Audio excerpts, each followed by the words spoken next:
Thank you for working with us. I don't know for how long you have been working with us. Actually, you have been working with us for much longer period of time than I have been at Transform Europe. Manuel and Transform have not been working together for so long a period of time. And Manuel, you have been participating to the conference. We have been talking about the Green Deal, the industrial policy also during in last December. Later on, I will be able to transfer the link and we will be able to see what you were talking about. So thank you very much. Thank you to Cornelia and thank you to Manuel as well. When I started working in Brussels, it was more than 10 years ago. I was told in Brussels nothing can be done without interpretation. Interpretation and interpreters are really important. That's the reason why I would like to thank them at the beginning of the meeting and not at the end of the meeting, because all you can see here today, the platform, the interpretation services, is due to the interpreters. So thank you to them for their work and for the platform. I would also like to thank Kevin, who is the collaborator of Manuel. Without Kevin and Stephen working with Cornelia, without the right collaboration with both of them, nothing would have been possible. So these are the thanks I wanted to convey before the start of the meeting. So I am in Brussels. It's all gray as usual here in Brussels. I've been working here for 10 years and for Transform Europe. We are a political foundation. We are a think tank of left parties in Europe. We are independent and we are closely associated to left-wing parties. We are a network made up of 35 associations coming from more than 20 European countries. And working at Transform is really interesting because we work on a very broad basis. Organizing this event today is explained by the fact that I have been in charge of this project for a long period of time. It is called the productive transforming. How can we have an economy that can be socially acceptable and fair as well? Later on, I will communicate with you very interesting links. And you will be able to register if you wish. So here were a few remarks on the Transform network. About this afternoon, the program is divided in two blocks, and we will have a tiny break. You will be able to grab a cup of coffee or tea if you like, and we will have ample time to have our discussions today. Now, I would like to welcome Molly Walsh. I haven't seen you earlier on, actually. I'm sorry about that. Molly will take the floor in the second part of the panel with Cornelia. But let me tell you straight away, for those of you who are not lucky enough to be in Brussels, that Molly has been a pioneer in socio-economic transformation and in energy transformation. She is a very important person in Brussels in that area. She's working for Friends of the Earth, but actually Molly will be able to introduce herself. So I would like to present to you Jean-Claude Simon as well, one of my colleagues at Transform. He will be taking the floor in the first panel of this meeting. We will have information on radical left and on energy as well. Jean-Claude is a very trustworthy person. He's living in France, and he feels also at ease in Denmark. That's quite interesting, actually, to know. So, before starting the meeting, I would like to comment about the topic today. Why are we talking about hydrogen? What is it about? Why no? It's obvious, actually. The European Commission is trying to push on this topic. It wants to create a big market, and big companies and corporations are already eager on getting a share of the cake. Some of those corporations are not always supportive to us, but the world is burning, literally. The energy system as we know it, and as we have known it for hundreds of years, is not working anymore. We need different types of exchanges with nature. Energy, of course, is basic, is key, is of paramount importance. Hydrogen, then. It's not an easy topic to understand. We today will also talk about the ownership of energy. Who is controlling energy? Who is deciding?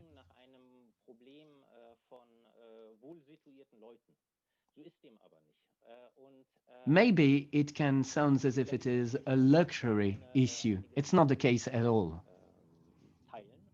And let me give you some numbers.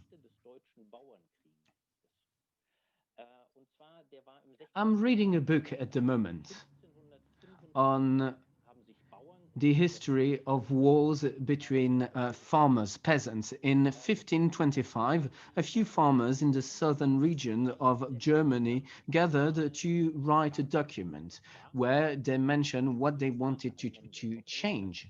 One of the key issues is the following: the common goods. That is, going in the pastures and leave the cows grazing. They wanted to access energy. They wanted to access forests so as to cut wood so that they could heat their houses. So it's not new. Who is owning energy? Energy. Who is accessing energy? That peasants' war in 1525 was the biggest revolution in Germany before 1848. So, who is owning energy? Is it the big master, the big earl, for example, or is it belonging to big corporation? It's not just a question coming from La La Land. No, it's important. We need to understand this situation. Bear with me one more minute. In in 1874, Jules Verne said in one of his books, so we are in 1874, he said that hydrogen was the energy of the future. It was in 1874, and we are still talking about it today. So I would like to give the floor now to Manuel. Manuel, you have around 10 minutes if you like. Yes. Hello, everyone. I hope you can hear me properly, and I hope that the interpreters can hear me as well. I would like to thank Roland, Cornelia, and all the teams working in the initiatives. It's not easy to have such a meeting as we have today, but it is extremely timely and important. And I would like to thank the interpreters, and I share what Roland has been saying. I thank them for being here today because it is facilitating our exchanges of views on very difficult topics. It is a very trendy topic, hydrogen. But sometimes you can hear a bit of everything. and it's not always very accurate. So excellent. I even have my PowerPoint presented to me. That's excellent. And generally, we tend to say that hydrogen is something new. I will maybe tell you when you have to move on to the next slide, if you don't mind. Okay. Can you hear me? Yes? Actually, I don't really need the presentation, and it is also in French, so I don't know whether it is easy for everyone to follow it. So if you can hear me, I was saying that hydrogen is a very trendy topic, and more often than not, it seems like it is a new miracle solution, and it is also important. And hydrogen is used all over the world. There is a global demand. In 2018, we have 140 million tons of hydrogen, and the main more than 95% of hydrogen produced is based on fossil fuels, gas and coal. So we produce already a lot of hydrogen today. And by the way, hydrogen is contributing a lot to greenhouse gases, 2.5% actually of greenhouse gases, GHG. And in Europe, it is more around 4% of CO2 emissions. So hydrogen is not new. Why are we talking about it today? But before that, before we talk about that, we need to understand what are the different uses of hydrogen today. So around half of the hydrogen used today is meant for ammoniac production. It is used in order to produce fertilizers for farming purposes, around 50%. 35% of hydrogen is used in refinery, including for plastic production. This is around 35% of hydrogen. 12% is used in order to create methanol, for example, construction purposes such as painting, for example. You have other applications with smaller volumes, steel workings, glass industry as well. And also, it is a fuel for spaceships. So just to let you know that hydrogen is not new. So what's new then? And why are we talking about hydrogen today? Well, because hydrogen has a lot of potential.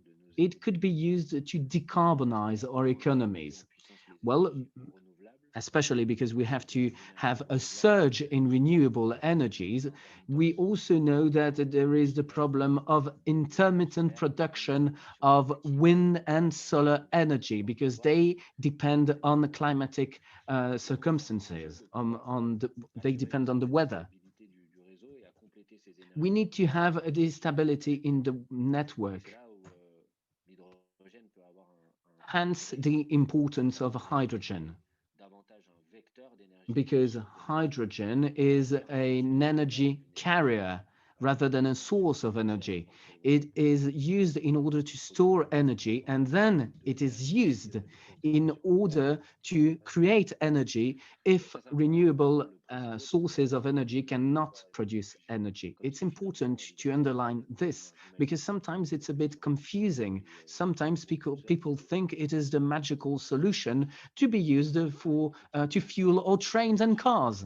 It's not the case. Hydrogen can be useful, but let me remind all of us that it is already here, and it's not a miracle solution either, because the main part of hydrogen is based on carbon energies, fossil fuels.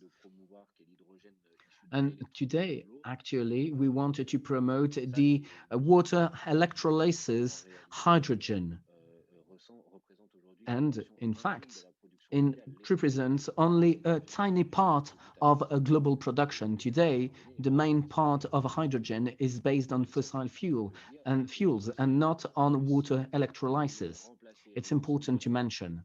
If we wanted to substitute the whole hydrogen today by renewable energies and only by renewable energies, that means if we were to avoid any hydrogen coming from nuclear and fossil fuel energies, it would actually um, use 80% of renewable energies produced today. So hydrogen has a lot of potential indeed, but it is no miracle solution. We won't be able to solve everything through hydrogen. In my opinion, I think it is important to plan the hydrogen production. It is of paramount importance, and to make a clear distinction between the different types of hydrogen. They have different colors because we use a color coding to mention hydrogen. Today, in technical terms, we have the gray hydrogen that is based on gas and coal, for example. Then we have hydrogen based on renewable energy. It is called green hydrogen. Between both of them, you have other hues, other colors. You have the yellow one based on nuclear electricity. This is a discussion again. Do we need to use that kind of hydrogen? We have the turquoise hydrogen. It is based on methane on a particular technique, which is pyrolysis. It does not emit in the atmosphere. It can create solid carbon that can then be used to industrial purposes. Then you have blue hydrogen based on gas and coal, and the European Commission is insisting on that. We would use then rather a CCS technique. It is the capture and storing of carbon. The European Commission is insisting a lot on that, but it raises many issues. Once you have stored the carbon, what do you do with it? So I repeat, hydrogen is not a miracle solution, and all the sources of hydrogen are not especially positive for the ecological transformation. We need to think about the different issues. First of all, we have to consider all the uses to create hydrogen. They have to decrease. For example, 50% of hydrogen is used for ammonia and fertilizers. There is an issue with that. We would need to have a more ecological farming practices in order to disenthrall ourselves of the chemical industry. Again, plastics also all the works we are doing on recycling, on social buildings, and so on and so forth, would help reduce the hydrogen used for those purposes in order to serve the transition. In my opinion, we should reduce those uses. And secondly, we should decarbonize the current hydrogen production, and we should also try to make sure that it is not contributing to GHG. We should also develop a green hydrogen production through water electrolysis. It requires electricity, and so we should base it on renewable energies. I think that we have a potential for industrial development in Europe based on hydrogen. It is interesting. And we could also base our efforts on threatened industries. We have clearly conversion possibilities of some industrial tools in order to serve the hydrogen sector. Let me give you two examples I'm most familiar with in France, but I'm sure they are all over Europe. First of all, in Dunkirk, in the northern part of France, we had an oil refinery. Total decided to close it in 2010. But everyone agrees to say that it was the perfect place in order to create hydrogen through electrolysis, because there are windmills on the side, because there are different tools also allowing the production of hydrogen, and also because it would have been possible to use hydrogen in the steel making process that is also going on in Dunkirk. But that industrial conversion was not done. It would have been possible to do so, though, in the hydrogen sector. And then last example, you might have heard about that situation. This is the case of General Electrics in Belfort, east of France. GE in Belfort is specialized in the production of gas turbines. This activity is threatened today. Actually, they threaten jobs. General Electrics, the American giant, came to steal the technologies and is not interested in the sustainability of jobs. In this site, employees and workers decided to create their own industrial conversion plan. And they would use the turbines for hydrogen so that we can use those turbines in order to serve that sector. I won't be any longer because I think it has been I've been talking for 10 minutes, but let me sum up my words. When we talk about hydrogen, we need to be very specific.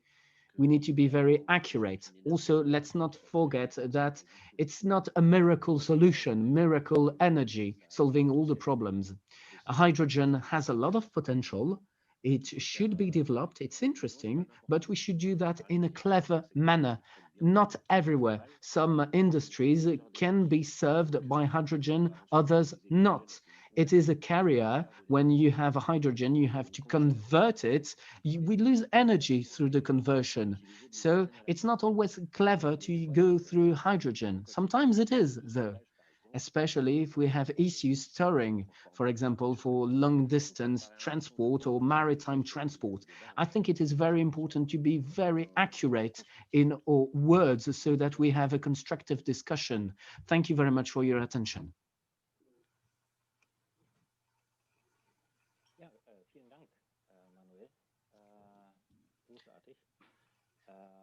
Thank you. Thank you very much for this amazing presentation, Manuel. Thank you also for both examples you put forward.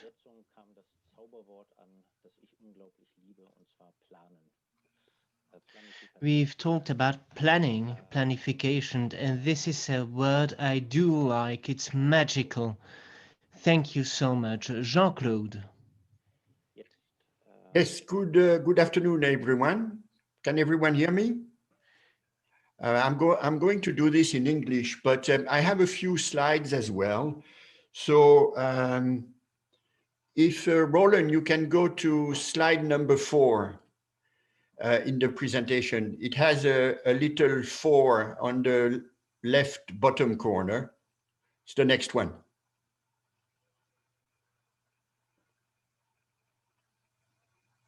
Yeah, next one. Yeah, that, no, one back. Thank you. I'm going to talk about an aspect of productive transformation related to hydrogen, but it could be related to other things as well. But it's a specific aspect of productive transformation because it's actually about a new mode of production. As Manuel has mentioned, we are going to be facing a dramatic conversion of some industries, for example, of steel, where new steel plants will have to be built to accommodate hydrogen, but also we will have a large-scale creation, literally, of new industries. And the question is, of course, do we want to have the same mode of production, which is capitalism, with those conversions and with the new industries? And my answer, of course, is no. And what I want to talk to you a bit over those 10 minutes is the issue of democratization. You can see in the box on the slides with the arrow, democratization is really the basis of the new mode of production that we want. But it's not just a new economic system, but really a new structure of society. And one thing I want especially to focus on during the next 3 slides is the need for a both top-down and bottom-up approach to not only planning, but also to the industry in general, which means some sort of a dialectical relationship between high-level planning at the state level and ideas that will come from local initiatives. So let's go ahead. Can we have the next slide, Roland? Thank you indeed. What I want to start with is about worker management rights for all. That has to be the basis for the new mode of production. It's not a new idea. If you go to the Declaration of Fundamental Principles of the International Labour Organization, you will see a short sentence that was written a long time ago in May 1944. And it says, labor is not a commodity. And I want to start with that. And once we are done, I will speak briefly about 2 other things. Nature is not a commodity either. And money and the currency are not commodities. But first, labor.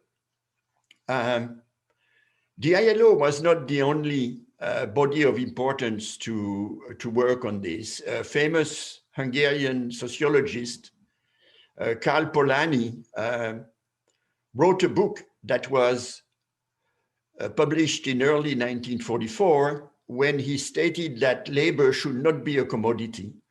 He called it a fictitious commodity of capitalism, and that nature and money were not supposed to be commodity either. But let's talk about labor first. Labor is alive. It's something that we cannot alienate. We cannot transform labor into something to be bought or sold. However, capitalism is very good at doing that. So the basis for a new organization should be socialization. Now, how do we undertake such a transformation? I've put in some details in paragraph 2 of the slides here. Basically, what we are looking at here is a process that is going to take a long time. But in order to get it going, we need some sort of rupture upfront. A rupture can be a revolutionary event or something else. But in order to get it going, we will need some sort of rupture followed by several developments that will take a long time to lead us to worker management. So socialization in concrete terms is a new production mode. And we will need new forms of management to be set up with the help of new legislation so that there is a progressive transformation of the capitalist division of labor in all work collectives until what we call today managerial despotism is no longer. So this is the basis for labor not being a commodity anymore, but being what it should always have been, people. Can we go to the next slide, Roland?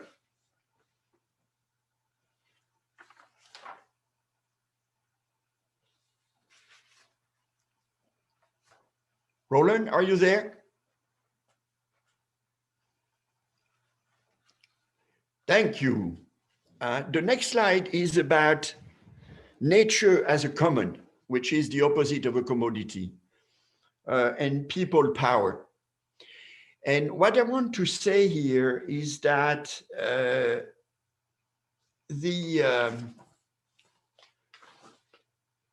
some of the key measures we are going to have to take are going to have to be based on a program, on a way forward.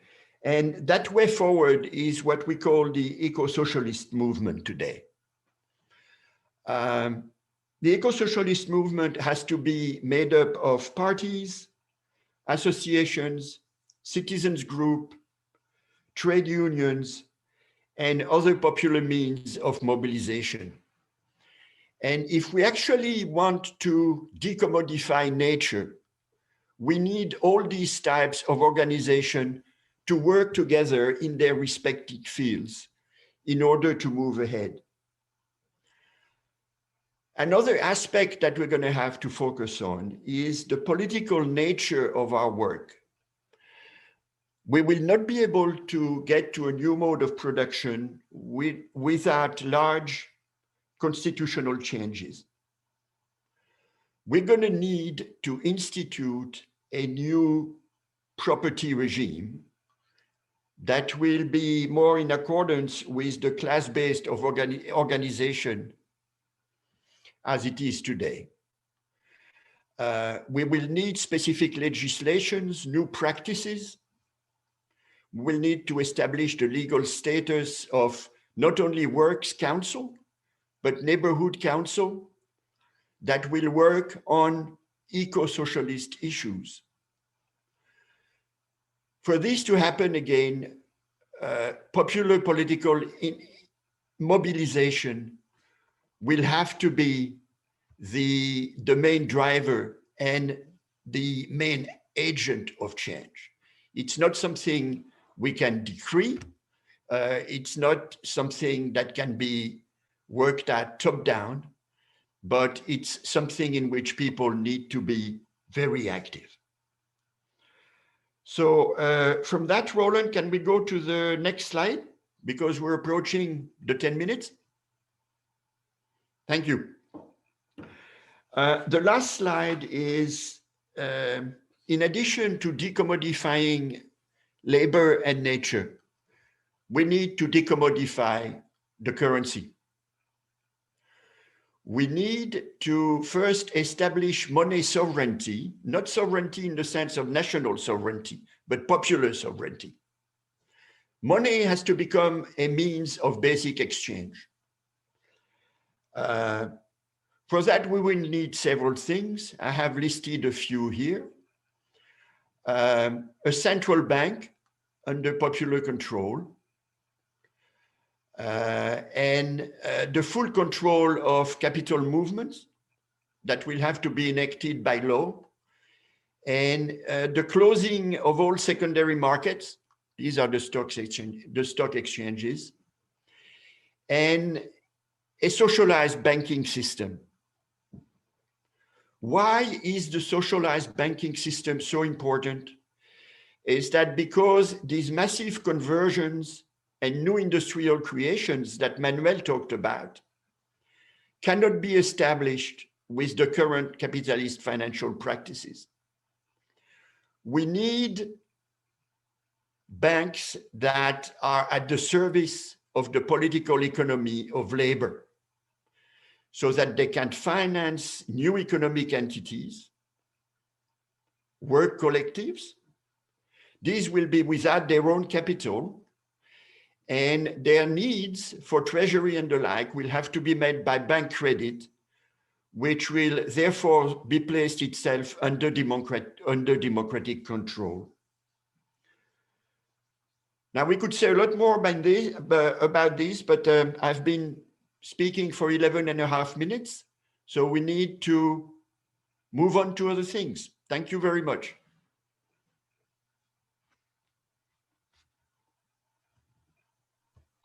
Tausend Dank, Jean-Claude.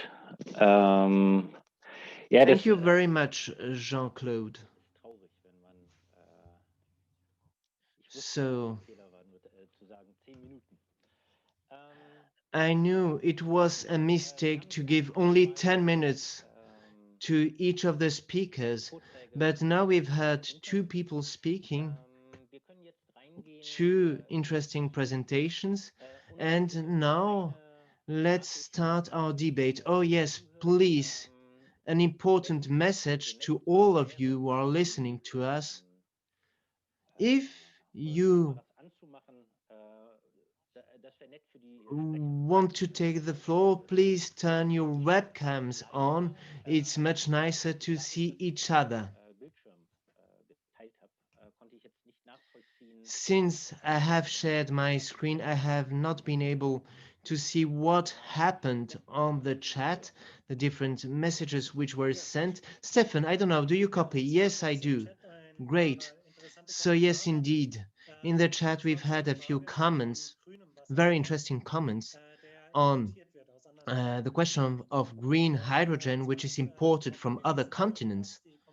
And we've said that the Commission considered this ecologic hydrogen as an imported good with subventions, and we asked if this made sense, if it was logical to import external productions to Europe. And then we've had an argument opposed to this, which said that it was not that interesting because, well, with an acceptable price, we could, well, allow our countries to develop themselves. So these are a few comments from the chat.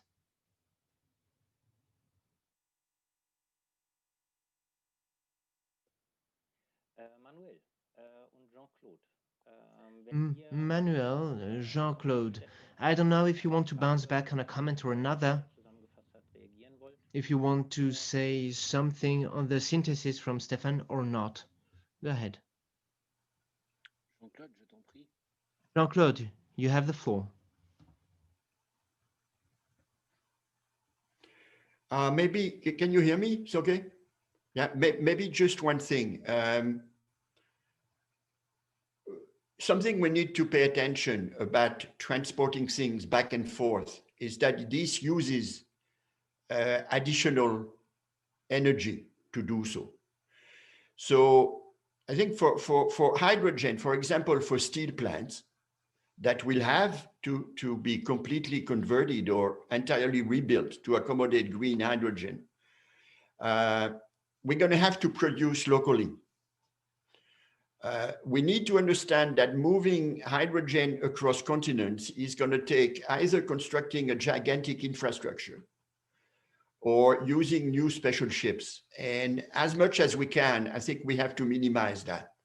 That was my take on some aspect of this.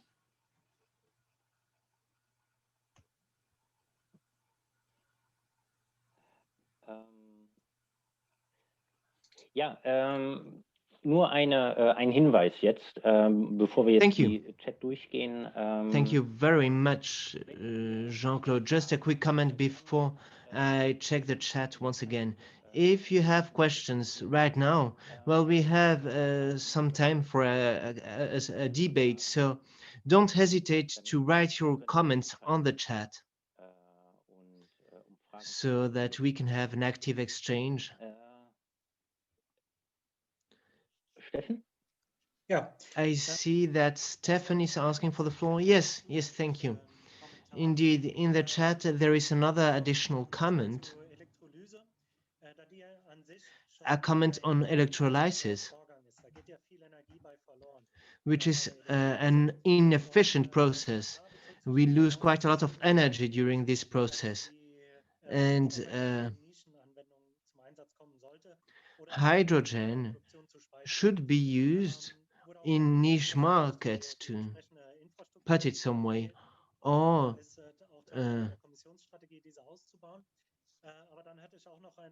and the Commission would like to build bigger infrastructures. So I would like to hear you and hear more about the transportation costs. I don't know if Jean-Claude said it, but it's particularly true for gray or blue hydrogen, not to mention the risks of producing methane. And when we talk about imports, well, it's very difficult to separate things and to know how hydrogen has been produced, to know the color of your hydrogen. And it would be nice to hear our two speakers talking about this. Thank you.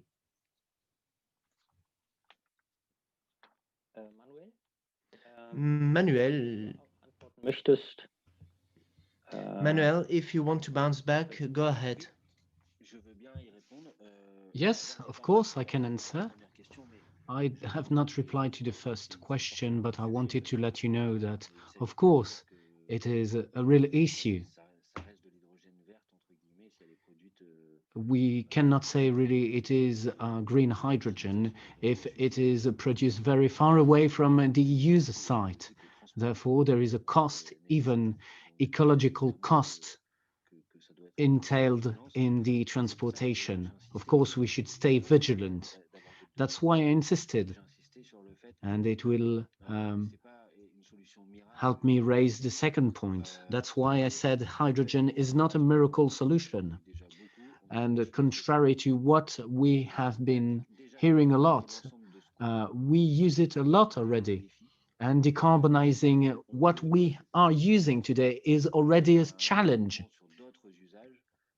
If we can develop it and use it for other purposes, and let's be clear about that, there should be a growth in the production of hydrogen. It will mean decreasing other uses. That's why I raised the fertilizers, for example. Hence my link with the farming transition, and also with plastic, reduction of plastic use. If we are going to increase the use of hydrogen, also saying that we will be able to do everything in a green manner with green hydrogen, and in Europe, there will be a problem somewhere. We will have to make choices. And that's true on the electrolysis. I had a few numbers, but the cycle for hydrogen electricity, hydrogen, it has a very poor yield. You have two conversion, electricity to hydrogen and then hydrogen to electricity. If you are a bit familiar with physics, you know that there is a loss of energy each time. And again, you should not think that hydrogen is the miracle solution. When we can electrify, we should electrify. But hydrogen can be used to bridge the gaps associated with intermittence. It can be associated with electricity in very specific cases when electrification is not possible, and when there are issues associated to electricity storage. For example, we are talking about hydrogen cars. Based on the studies I was able to consult, it's not really intelligent. It's better to use electrical batteries, but it leads to other questions. How can we produce the electricity? Hydrogen is not the most relevant for cars. It's more relevant for maritime transportation, for long haul transportation, for buildings, and so on, but it's not relevant everywhere. You cannot substitute everything by hydrogen. That's it for me. Thank you very much. Thank you, Manuel. Manuela, you asked for the floor. Yes, thank you very much. My name is Manuela Kropp from the Rosa Luxemburg organization. Thank you very much for organizing this event. a quick comment from mine to contribute to the debate. This is an ongoing discussion in Germany. When we have a look at the federal states in Germany, they are planning with hydrogen, and it is really worrying because where are we going to take it from? The transportation ministry is saying already that the hydrogen will be used in cars when it's not relevant, it's not interesting in good transportation because they would like to have a transition from road to rail. And other German ministries also say that hydrogen will also be used for heating purposes, for building heating purposes. When you add it all up, the consumption in Germany alone shows that the production won't be green because we do not have enough green energy production sites. And that was just an information for Germany. Thank you very much, Manuela. Yes, you're right.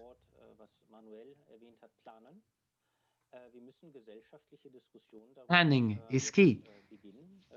We need to have a discussion in the whole society about that to know why we could use those limited resources. Connie, you asked for the floor. Yes, thank you very much. I'm going to echo Manuela. And I wanted to raise the issue of the car industry. When you flick through the newspapers, you see that in Germany, cars using hydrogen is the future. But we need to wonder whether that is relevant, whether those applications are relevant for hydrogen. Manuela mentioned that already. When we talk about cars, we mention electrification. And here is my approach currently. Less is better, clearly.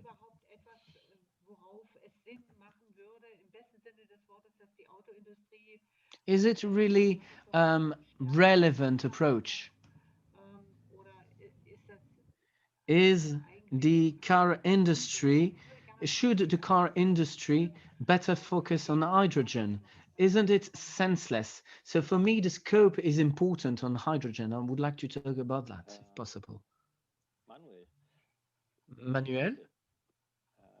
Yes, go ahead. Well, I don't want to be the only one talking here today, but bouncing back on Connie's question, here is my take. We are discussing about hydrogen today in different industries, and it is a nonsense because it is not efficient and because the constraints related to use does not justify that. Sometimes you hear that hydrogen should be used for heating purposes. It is completely absurd, in my opinion. It is senseless. More often than not, you are associated to the electric grid, and you could use other solutions, so for example, heating pumps. We are talking about hydrogen for cars, for terrestrial transportation modes. In my opinion, well, I agree with Connie. Less is better in terms of travel. Then we have alternatives such as train, and it should be promoted. And then terrestrial modes have not to cope with the issue of weight because batteries are not very heavy. But hydrogen is really useful in order to store energy from intermittent energy sources. And we could have a whole conference on that. It could be used for plane or at least a part of the aviation industry because those are really heavy. We are talking a lot about hydrogen planes. It's not really absurd, but you need to explain people that all the planes won't be substituted by hydrogen planes. It will not be possible, but we could have a reduced sector that is based on hydrogen. I also pinpointed the maritime industry, where electrification is difficult. then it's relevant over there. But for heating, for terrestrial transportation, for industrial processes, I think that if electrification is possible, it is preferable. Ja, vielen Dank, Jean-Claude. Thank you very much. Jean-Claude. Jean-Claude asked for the floor. Yes, I just wanted to add one thing so that we all understand some of the issues. The kind of conversions and of industrial transformation in the form of new industries that we are discussing here for hydrogen is going to be a very heavy capital investment. It is something that is going to cost a huge amount of money. And we need to keep that in mind. Just for the construction of new equipment to produce the hydrogen, just for that, over the next 10 years, the hydrogen industry focused, the part of the industry that's focused on green hydrogen estimates it will cost in Europe at least 450 billion euros over the coming 10 years. It's in one of their reports to the European Commission. So not only is it going to be difficult, but it's going to be a very costly venture. So I would rejoin very much what Manuel and Cornelia were saying here, is that we have to be very careful and go small as much as possible, because we keep adding zeros all the time.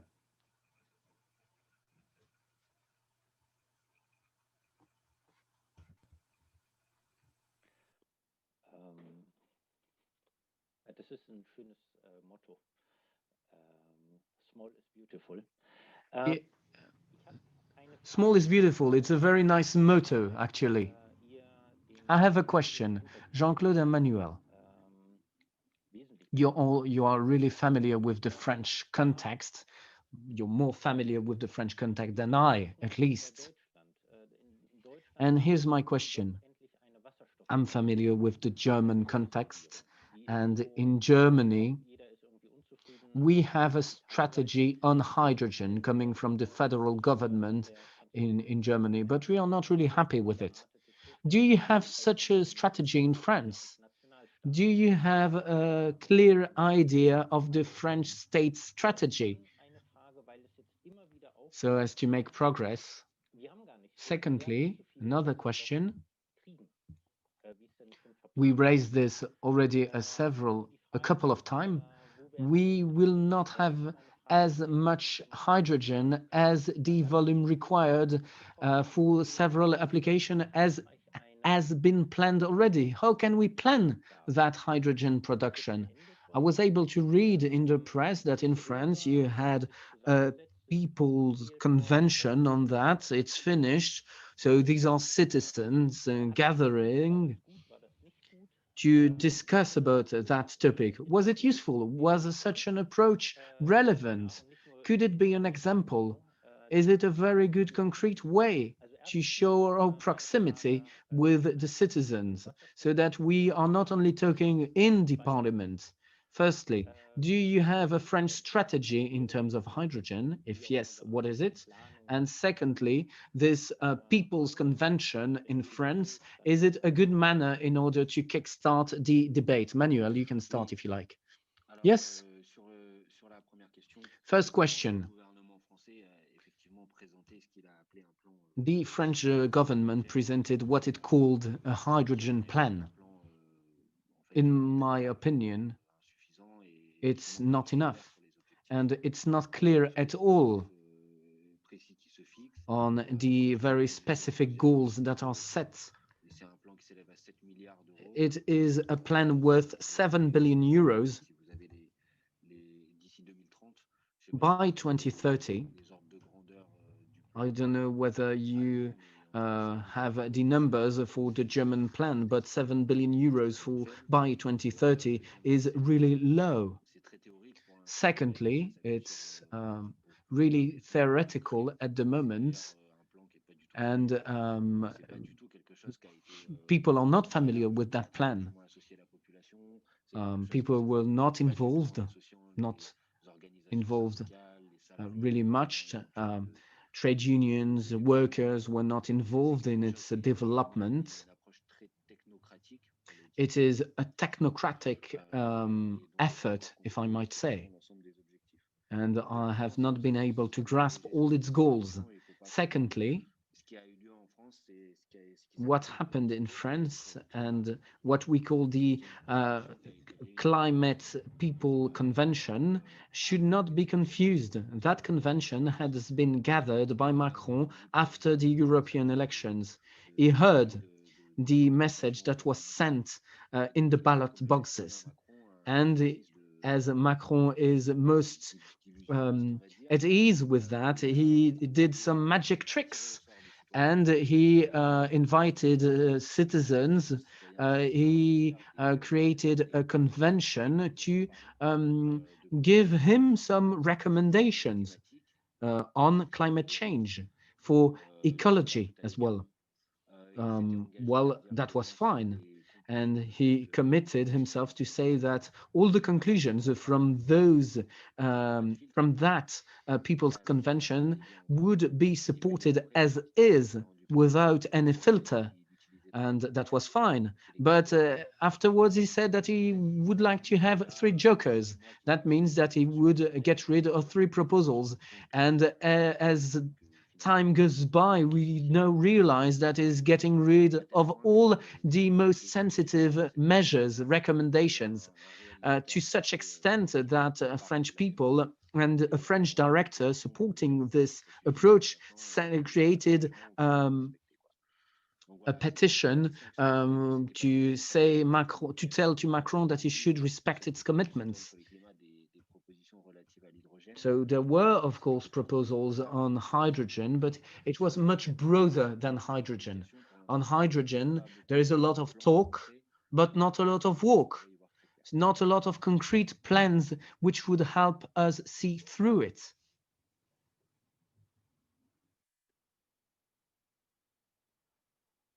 Vielen Dank. Das Thank you very much. ehrlich gesagt skeptisch, was diese Bürgerkonvent. Thank you. Well, actually, this leaves me quite skeptical, this citizens convention. I'm no longer enthusiastic after hearing from you. Jean-Claude, if you would like it, you have a contribution. Very quickly, it's more on the European level, but it applies to everywhere. The clean hydrogen industry has been working hard, lobbying at the European level, essentially because they've realized that there will not be investment in the current situation. Simply because the returns on investment are not there for clean hydrogen today. So they can't get bank funding. And what they're doing is they're asking for subsidies at the level of Europe in order to get going. Otherwise, nothing will happen. And if you go to the documents they've released, we are indeed talking about huge amounts of money that is not going to come from anywhere, the way I see it. So because of that, there's actually today very little real planning that is being done.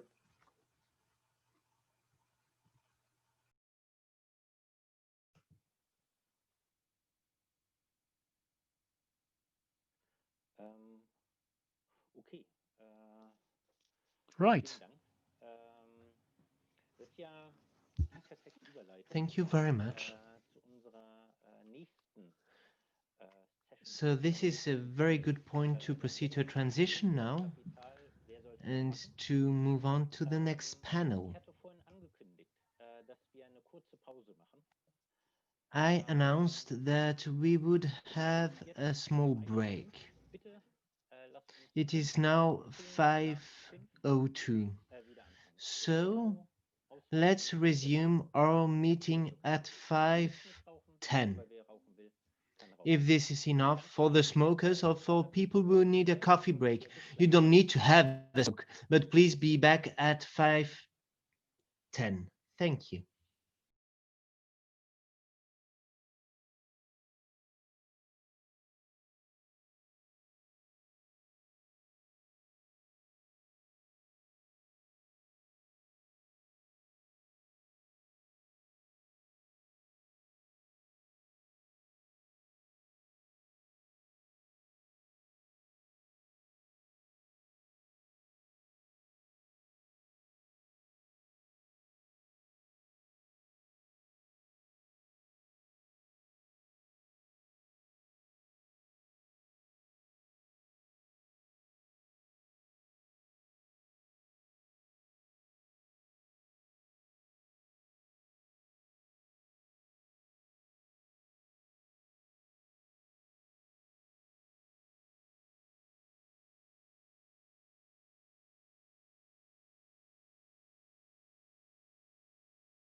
So. 5 Minuten haben wir noch. Dieter, kannst du mich hören? Ja, ich höre dich. Ich habe Wunderbar. jetzt die neueste Version von Zoom heruntergeladen, finde jetzt hier oben in der Mitte meines Bildschirms ein Fenster mit einem Globus, einer Kamera und einem Mikrofon. Habe also zugelassen, mein Mikrofon, das ist aber, habe ich aber unten zugelassen und das Video auch. Ja, Aber wenn ich jetzt hier auf diesen Globus klicke, dann passiert nichts. das ist ja eigenartig. Also was ich dir jetzt schon mal so jetzt anbieten möchte, ist, wenn du mir eine E-Mail schreibst, Ja, dann können wir uns nächste Woche einfach mal unterhalten. Weißt du, wenn du nicht allem jetzt folgen kannst, dann können wir Skype oder Zoom, warte mal, dann geht dann brauchen wir eine Übersetzung und dann kann ich dir zumindest, können wir uns mal unterhalten. Ja. Ich packe dir in den Chat, siehst du den? Ja, den siehst du, genau, du schreibst. Da packe ich dir jetzt meine E-Mail-Adresse rein und dann kannst du mir schreiben. Das mache ich gern. Transform. Jo, so, da habe ich sie dir geschrieben. Also das ist ja leider immer anders, Zoom von Person zu Person, aber bei mir ist es wirklich unten.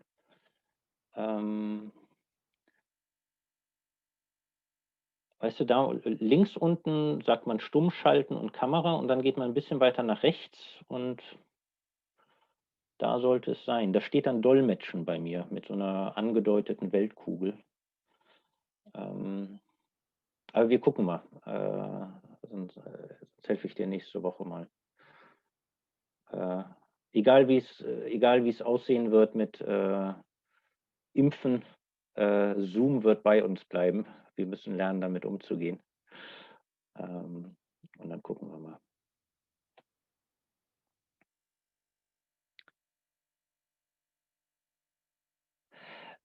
Also hier ist eine Frage, Dieter, du hast das runtergeladen. Du hast sozusagen, du bist jetzt in dem Programm Zoom richtig drin? Ja, ja. Okay.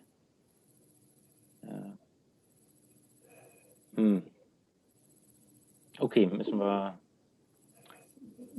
nächste Woche mal schauen. Hast du jetzt im Moment noch Zeit? Nein.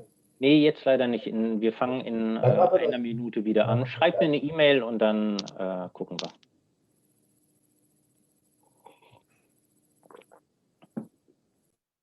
Aber jetzt müsste eigentlich gleich ein Vortrag kommen auf Deutsch, dem du dann hoffentlich folgen kannst. Gut, danke.